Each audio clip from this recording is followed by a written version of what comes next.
a technology as being, uniformly positive, we don't stop to think at the time that we're supplying it and cheering it on of some of the negative consequences that it might have.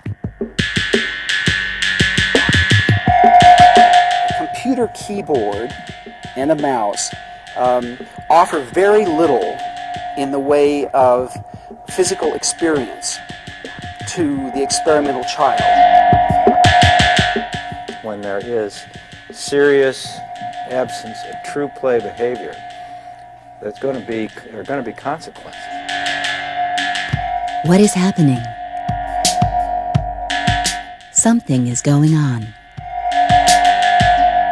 Can you feel the way?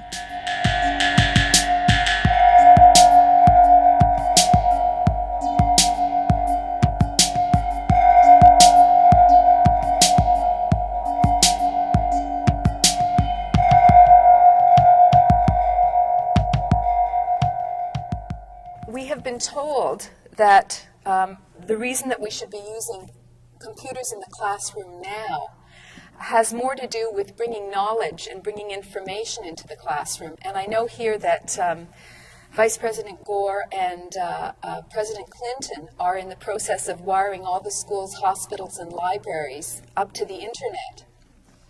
And this is seen as a good thing. It's happening in Canada too, where we're seeing that the internet is seen as an integral part of education for our children. And sometimes I feel that what we've really done here is we've hooked schools up to the internet and we've just turned on the taps. And we have this idea that all we have to do is bring in the internet, and the information, all the information and knowledge in the world is just going to flow over our children somehow. But I think that adults are still struggling to come to terms with this technology, and I think we need to, again, just as we did with RSI, look at how it's affecting adult bodies.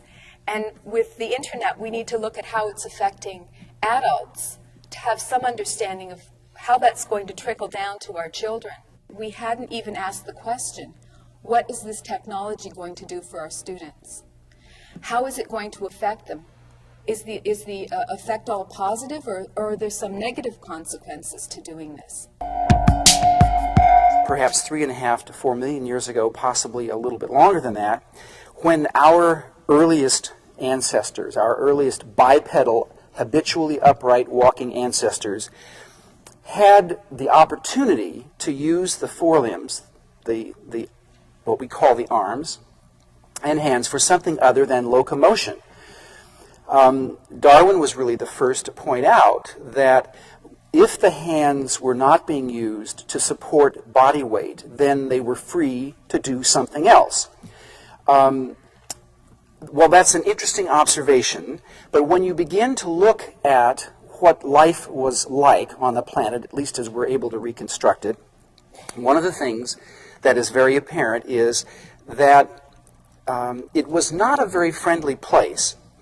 And part of the equation, I think, that we must now use in our own thinking about this is that one of the reasons that the hand really became so important was that our earliest ancestors, really beginning with what were called the Australopithecines, the southern apes, and the best known was Lucy, and I'm going to show you a couple of photographs that will tell you a little bit about Lucy, was that in order to survive, something had to be done to make it possible to meet the competition, to meet the normal needs of survival in an extremely hostile environment.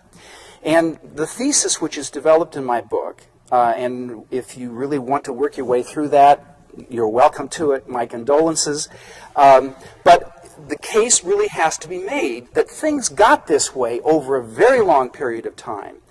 And the thesis is really that the human brain and the human hand are a system. And you cannot talk about the human brain without talking about the hand, nor can you talk about the hand without talking about the brain. I mean, think of the intricacy that goes into this activity and the skill levels it requires. I include this slide because there is inherent in many forms of play the element of risk.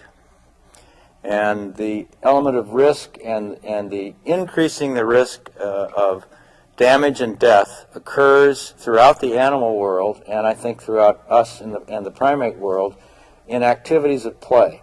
And it's a very curious kind of Darwinian paradox.